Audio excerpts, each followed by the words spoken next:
তাহলে যিনি প্রথম ইসলাম কবুল করলেন তিনি মহিলা, যিনি অর্থ বেশি ব্যয় করলেন তিনি মহিলা, যিনি জান্নাত দেখলেন তিনিও মহিলা, আবার যিনি জান্নাতি ফল খাইলেন তিনিও মহিলা। ইসলামের জন্য আল্লাহ রসুলের যুগে সর্বপ্রথম যিনি শাহাদাত বরণ করলেন তিনি মহিলা না পুরুষ? নাম কি জানেন? হযরতে সুমাইয়া রাদিয়াল্লাহু তাআলা আনহা। এবার বলুন, কোরআনের দৃষ্টিতে আমার মাদের দাম কম না বেশি? বেশি না? কিন্তু বর্তমান প্রেক্ষাপটে দাম বেড়েছে না কমেছে? হ্যাঁ, এই তো 2-3 দিন পরেই মাজার পূজা শুরু হবে। হ্যাঁ, মহিলা আর পুরুষ একটা ওর দিয়ে দেয়। ঠিক না ভুল বললাম? এই কোন বাপের বিটা থাকলে আমার সামনে আসো। মহিলার পুরুষ একজন আর একজনেরটা ধরি দেয় জমি চাষ করতে। ঠিক না ভুল বললাম? আপনারা ভালো করে বোঝেন, এই শিরক যতদিন পর্যন্ত এখান থেকে না যাবে এই জমিনে শান্তি আসতে পারে না, পারে না, পারে না। সুতরাং আমরা শক্ত হাতে এই শিরকের বিরুদ্ধে প্রতিবাদ করতে কে কে রাজি আছেন? সিংহের মতো আল্লাহু আকবার বলে দুহাত জাগিয়ে আমার মাওলাকে দেখেন আল্লাহু আকবার। আল্লাহ কবুল করুক, বলেন আমিন। কোন শিরক যুক্ত মুসলমান আল্লাহর জান্নাতে, ভালো করে বোঝেন, কোন শিরক যুক্ত মুসলমান আল্লাহর জান্নাতে যাবে। তাহলে কোন পীর সাহেব যত বড় দরের পীর আপনাকে কি বেহেশতে নিতে পারবে ভাই? পারবে? চরমোনা হোক, ফুরপুরা হোক, আর বাতিল গুলোর কথা বললাম না, এই জাতীয় কোন পীর সাহেব আপনাকে আমাকে বেহেশতে নিতে পারবে? তবে হক হালালি পীরের মুরিদ হতে পারেন, কিন্তু পীর সাহেব যদি কোরআন সুন্নাহ মোতাবেক না চলে ওই পীরের মুরিদ হওয়া হারাম। ঠিক না বেঠিক? মহব্বত করে জিকির করে লা ইলাহা ইল্লাল্লাহ,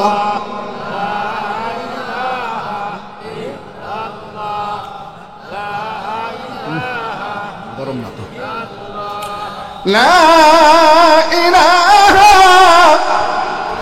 ইল্লাল্লাহ মুহাম্মাদুর রাসূলুল্লাহ। শিরক করলে তার ঈমান থাকে। তাহলে 1 নম্বরে জান্নাতে যাবে না যারা কি করে? সবাই বলেন কি করে? যে বলবে না বুঝবো ওই দলের লোক। ঠিক না বেঠিক? শিরক যুক্ত মুসলমান কোন অবস্থায় জান্নাতে যেতে পারবে না। শিরক অনেকগুলো, জলি শিরক, খুফি শিরক। কোন পীর সাহেব পরে একই মেনে, আর পীর সাহেব এই জাতীয় পীর সাহেব যারা, এদের কাছে গেলে তো নামাজ কালামও পড়া লাগে না, লাগে? হ্যাঁ, এবার সরাসরি আল্লাহর দেখাই দেয় নাকি? হ্যাঁ, ভণ্ড পীরের আস্তানা এই দেশে যতদিন থাকবে এই জাতির শান্তি আসতে পারে। ভালো করে বুঝবেন আমার বন্ধুগণ। মা খাদিজাতুল কুবরা রাদিয়াল্লাহু তাআলা আনহা উনি কিতাব দেখলেন আর রাসূলের বংশ বিস্তার আলোচনা করে দেখলেন ইনি বিশ্বনবী, এতে কোনো প্রকারের সন্দেহ নাই। প্রস্তাব সমর্থকের মাধ্যমে মা খাদিজাতুল কুবরা রাদিয়াল্লাহু তাআলা আনহা বিবাহে হুজুরের সঙ্গে আবদ্ধ হয়ে গেলেন। হুজুরের বয়স তখন 25, মা খাদিজার বয়স হলো 40। 15 বছর একটি লোকের সঙ্গে সংসার করলে ওই লোককে চিনতে আর বাকি থাকে নাকি? ভালো করে বোঝেন, বাকি থাকে। এজন্য মা খাদিজাতুল কুবরা রাদিয়াল্লাহু তাআলা আনহা এক বাক্যে কালিমাতুত তাইয়্যিবা গ্রহণ করে ইসলাম কবুল করে মুসলমান হয়ে গেল। জোরে বলুন সুবহানাল্লাহ। আমার বন্ধুগণ, এই কোরআন পৃথিবীতে আসলো, আসার পরে হুজুর ছিল আল আমিন, সত্যবাদী, আমানতদারী, বিশ্বাসী। হুজুর হলো পাগল মাজলুম জাদুকার। ওই দেশের সবচাইতে অপমান হলো একজন আর একজনের মুখে থুতু মারা সহ সকল জাতীয় অপমান আল্লাহর নবীকে তারা করেছে কি করে নাই? আমার বন্ধুগণ, একদিন আল্লাহর হাবিব গভীর রাত্রি কোরআন তেলাওয়াত করে। একদিন চারজন ব্যক্তি যে কোরআন শুনতে দাঁড়াই গেল। একজন হলো আবু জাহেল, একজন আবু সুফিয়ান, একজন উতবা আর একজন সাইবা। চারজন ব্যক্তি যখন কোরআন শুনতে দাঁড়িয়ে গেল, যত কোরআন শোনে তত মধুর লাগে। জোরে বলুন সুবহানাল্লাহ। রাত প্রভাত হয়ে গেছে, কোরআন শুনতে শুনতে কারোর খেয়াল নাই। যখন সুবি সাদক হয়ে গেছে, চিন্তা করলো তাড়াতাড়ি চলে যেতে হবে, যেহেতু আমরা আইন পাশ করি। এবার যদি আমাকে কেউ দেখে তাহলে তো আর মানবে না। যাইতে যাইতে একজন আর একজনের শরীরের পরে উচুট লেগে পড়ে গেছে। আবু সুফিয়ান কাছে কে? বলে আমি আবু জাহেল। তুমি? বলে আমি আবু সুফিয়ান। উতবা বলছে তুমি কে? বলে আমি উতবা। আর একজন বলছে আমি সাইবা। এবার আবু জাহেল বলল তোমরা আসলে কেন? বলে তুমি আসলে কেন? এবার বলছে আবু সুফিয়ান বলছে কয়েকটা মূর্তির কসম দিয়ে বলছে যে মোহাম্মদ আসলে আল্লাহর নবী, এতে কোনো সন্দেহ নাই। আবু জাহেলও মনে করতেছে, আবু জাহেল বলতেছে আমারও তো তাই মনে হচ্ছে, কিন্তু এই পথে মানুষকে হাঁটতে দেওয়া যাবে না। তো এক কাজ করো, তোমরা সকলেই আমার হাতে তওবা করো, আগামীকালকে রাত শুনতে আসা যাবে না। এখন লিডার যখন বলে, দেখেছেন বর্তমান আগের আমলেও প্রায় শুরু হয়েছে। হোটেলে দিয়ে খেত দল ধরে নিয়ে, যখন খাওয়া শেষ হয়ে যেত বিল চালি ওই পাতিনিতা যে করা, হাই হাই ভাই চিনিস না, তুই ভাই চিনিস না, ঠিক না বেঠিক? এরকম ঘটেছে কি ঘটে নাই? হ্যাঁ আমার বন্ধুগণ, এবার আবু জাহেল তওবা করাই চলে গেল। আবু জাহেল চিন্তা করতেছে ওরা যখন আমার হাতে তওবা করেছ, আজকের রাত্রি ওরা আর যাবে না, তা আমি হাঁকা হাঁকা শুনবো। আবু সুফিয়ান চিন্তা করছে যে আবু জাহেল যখন তওবা পড়াইছে তাহলে ও তো আর যাবে না, আমি মজা করি শুনবো। উতবাও তাই, সাইবাও তাই। পরের দিন কোরআন চারজন চার কোনায় দাঁড়াইছে, কোরআন শুনতে শুনতে আবারও রাত শেষ হয়ে গেছে, কিন্তু ঠিক পাই নাই। জোরে বলুন সুবহানাল্লাহ। আসতেছে, আস্তে আস্তে আবার ওই রকম একজন আর একজনের শরীরের পরে পড়েছে। বলে কি ব্যাপার? বলে কেন কি ব্যাপার? বলে তুমি কে? বলে আমি আবু জাহেল। বলে তুমি কে? বলে আমি আবু সুফিয়ান। তুমি? আমি সাইবা। তুমি? আমি উতবা। বলে কি ব্যাপার, তোমাদের যে নিষেধ করছিলাম কালকে আসবা না, তা আসলি কেন? আবু সুফিয়ান কাছে তুমি আসলি কেন? ভাইরা আমার, আবু জাহেল বলল ও আবু সুফিয়ান, এইটা আর করা যাবে না, বরং মোহাম্মদ যেখানে কোরআন পড়বে ওই জায়গায় বিশৃঙ্খলা সৃষ্টি করতে হবে। দারুন না দোয়ায় আইন পাশ করলো। আল্লাহ রাব্বুল আলামিন কুরআনুল কারীমে সুন্দর করে কোট করে দিলেন। আল্লাহ বলেন ওয়াকালাল্লাযীনা কাফারু লা তাসমাউ লিহাযাল কুরআনি ওয়ালগাউ ফীহি লাআল্লাকুম তাগলিবুন। জোরে বলেন আল্লাহু আকবার।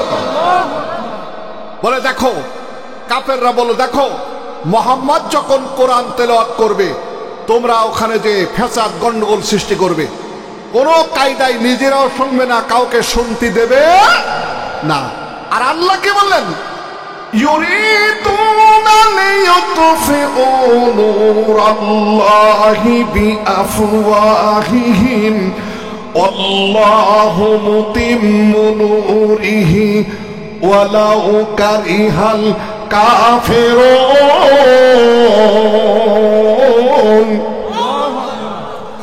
আল্লাহ বললেন আমি আমার কোরআনের প্রদীপ আমার জমিনে কায়েম করেই ছাড়ব নবী। কাফেররা যত জ্বালা পোড়া যাই করুক, আমার মুখ আমার কোরআনকে স্তব্ধ করতে পারবে?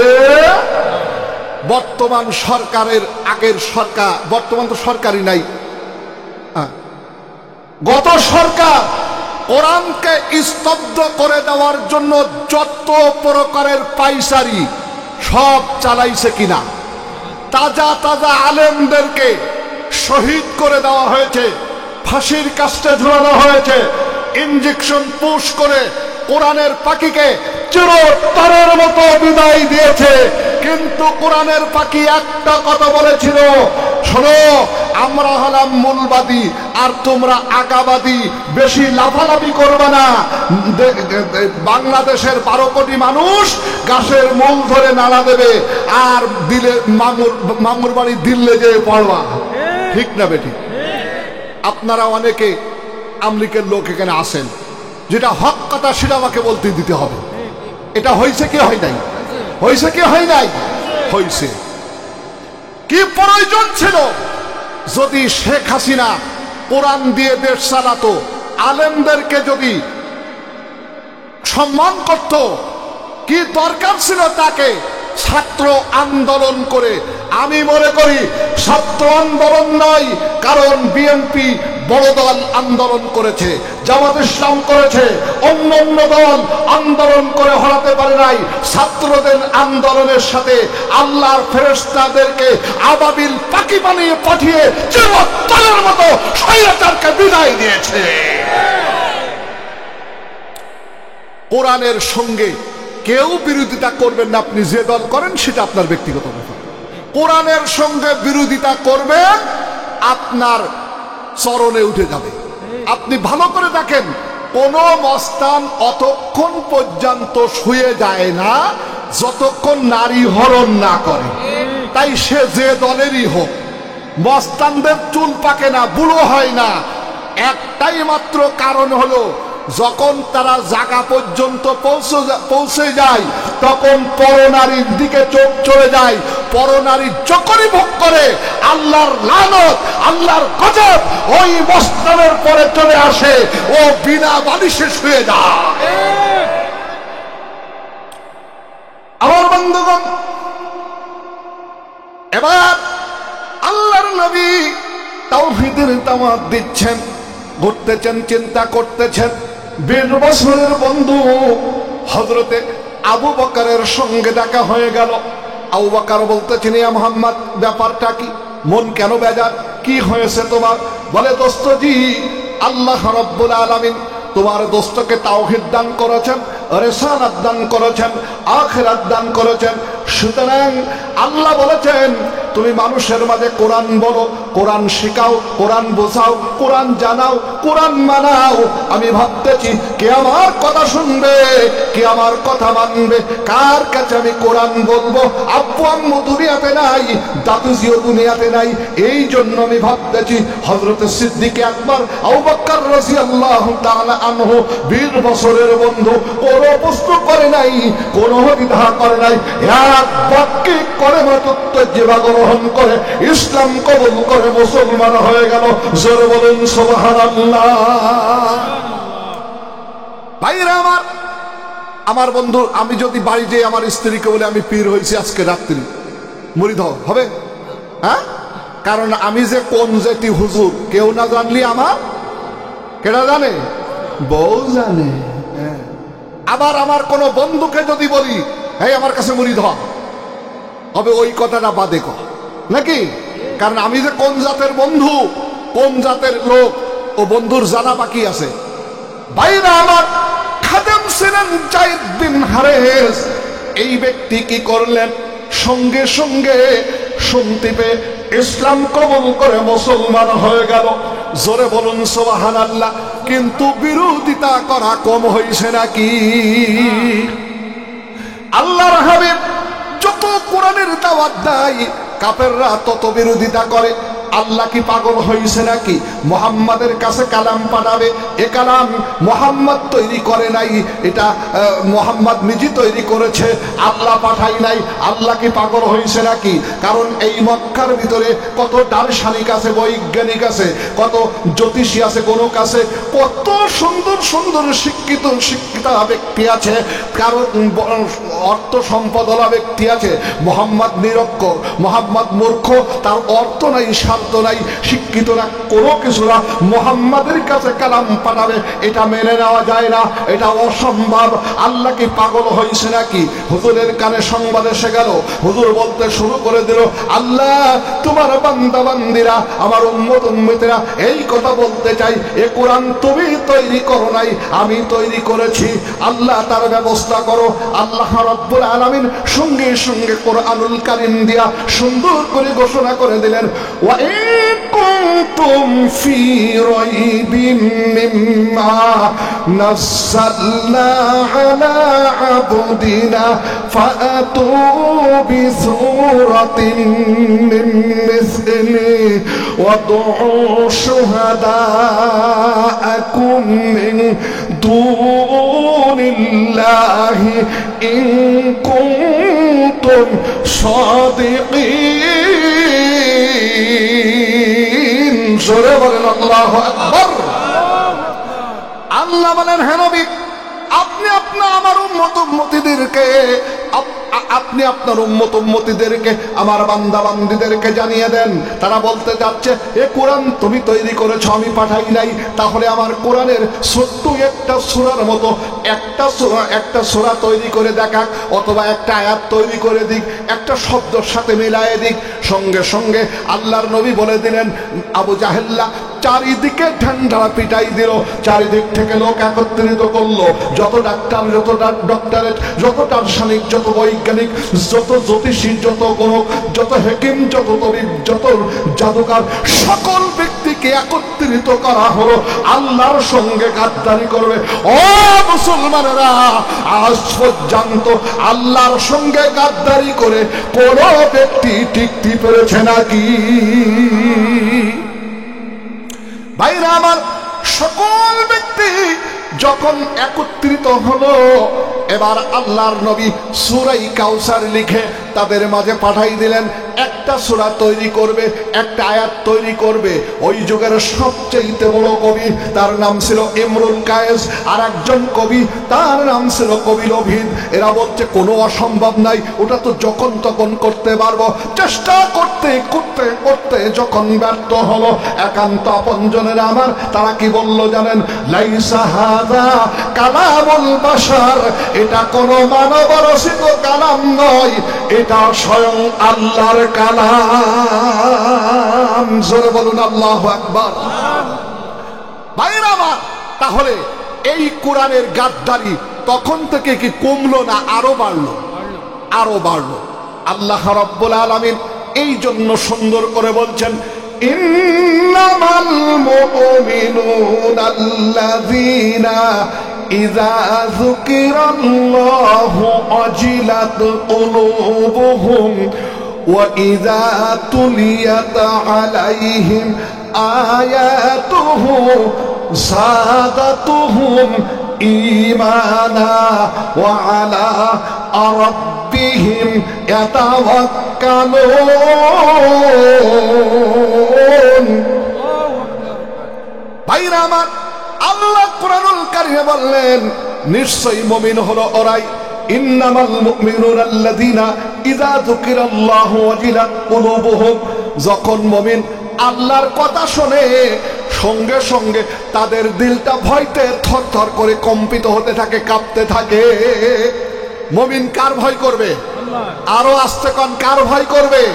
আপনি যদি আল্লাহর ভয় করেন, জিনা করতে পারবেন, জিনার সর্দারি করতে পারবেন, চোরের থলেকদারি করতে পারবেন, সুদের দালালি করতে পারবেন, ঘুষের পার্সেলিটি করতে পারবেন, স্ত্রীর হক নষ্ট করতে পারবেন, মার হক নষ্ট করতে পারবেন, বাপের হক নষ্ট করতে পারবেন, সন্তানের হক নষ্ট করতে পারেন।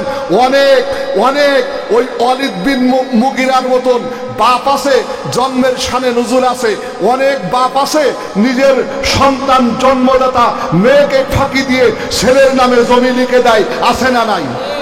আরো আসতে কোন আছে না নাই? এ কটারও দেখবেন ওই জন্মের শানে নুজুল আছে। অনেক পিতা আছে ছেলেকে ফাঁকি দিয়ে মেয়েকে লিখে দেয়, দুইটা স্ত্রী ফাঁকি দিয়ে ছোট বউ ছেলে মেয়েদেরকে লিখে দেয়।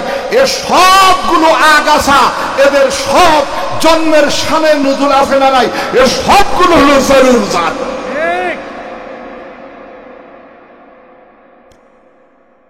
কি বলি মানে আপনার ক্ষমতাটা আপনি আপনি সিরকুট দেন। কি বলি মানে আপনি সন্তান জন্ম দিয়েছেন 5টা, 3 নামে লিখি দিয়েছেন আর দুডুর ফাঁকি দেবেন, আপনি কোন জাতের বাপ? খবরদার, কথা বলতে গেলে হিসাব করে বলতে হবে আমার সামনে। আমার বন্ধুগণ ভালো করে বুঝেন, তাহলে মুমিন যখন আল্লাহর কথা শুনে ভয়তে তার দিল থরথর করে কাঁপে, ঠিক না বেঠিক? ঠিক না বেঠিক? এরপরে আল্লাহ কি বললেন? وَإِذَا تُلِيَتْ عَلَيْهِمْ, আর যখন তারা আয়াতুহু যাদাতুহুম ঈমানা, যখন তারা কোরআন শোনে তাদের দিল আল্লাহর মহব্বতে আনন্দে উৎফুল্ল হয়ে যায়। জোরে বলুন সুবহানাল্লাহ। কার মহব্বতে? কোরআন শোনার সাথে সাথে মহব্বত পয়দা হয় কার প্রতি? আল্লাহর প্রতি। ভাষা বুঝুক চাই না বুঝুক, আল্লাহর প্রতি তার মহব্বত পয়দা হয়ে যায়। যাদাতুহুম ঈমানা, আল্লাহ তাদের ঈমানকে বৃদ্ধি করে দেয়। এখন বাতিল পীরের কাছে যাইয়ে ঢোল কাশি বাজাবেন আর মাজার পুজো করবেন, আল্লাহ ঈমান বৃদ্ধি করে দেবে। আল্লাহকে আপনার কাছে দায়ী ঠেকা? হ্যাঁ, এই এলাকায় বাতিল পীর আছে না নাই? অনেকগুলো আছে। খবরদার। এরপরে আল্লাহ কি বললেন ঈমানদারদের কাজ কি? ওয়া'আলা রাব্বিহিম ইয়াতাওয়াক্কালুন। জোরে বলেন আল্লাহু আকবার। মুমিনরা ভরসা করে কার উপরে?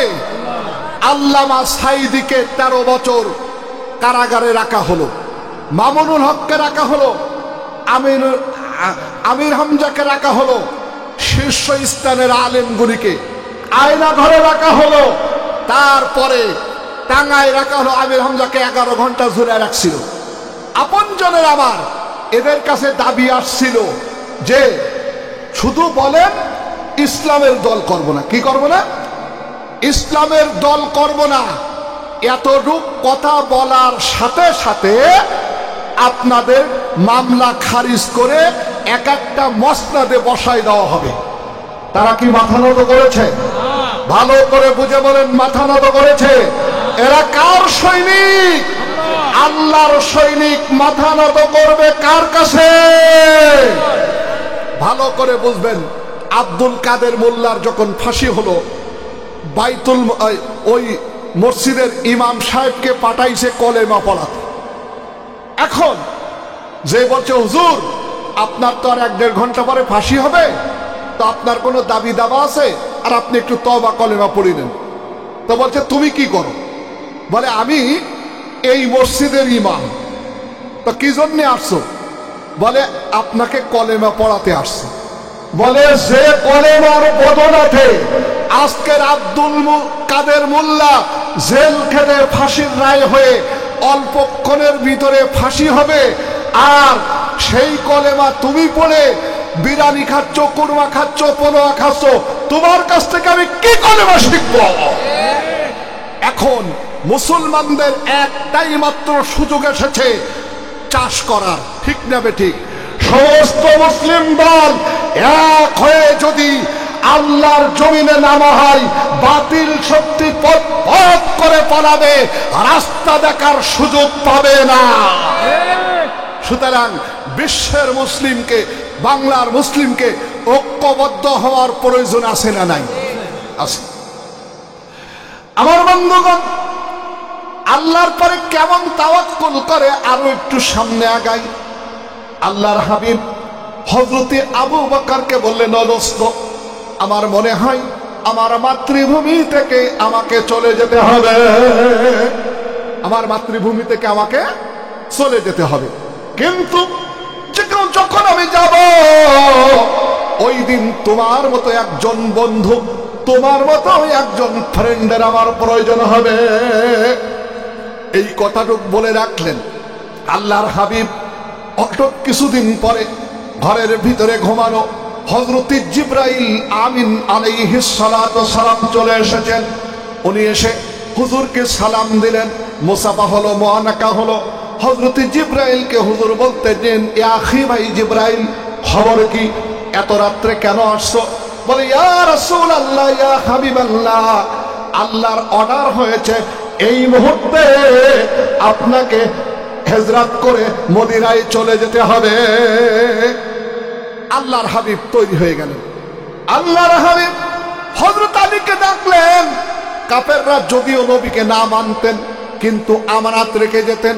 ভাইরা আমার, হযরত আলীকে হুজুর বললেন, আলী, অমুক অমুক ব্যক্তির এই আমানতগুলি আমার কাছে আছে, আমি মদিনায় চলে যাচ্ছি, তুমি এই আমানতগুলি নিয়মিত বুঝিয়ে দিয়ে তারপরে তুমি মদিনায় চলে যাবে।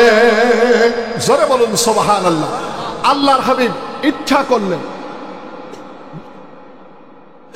জিকির করে লা ইলাহা ইল্লাল্লাহ,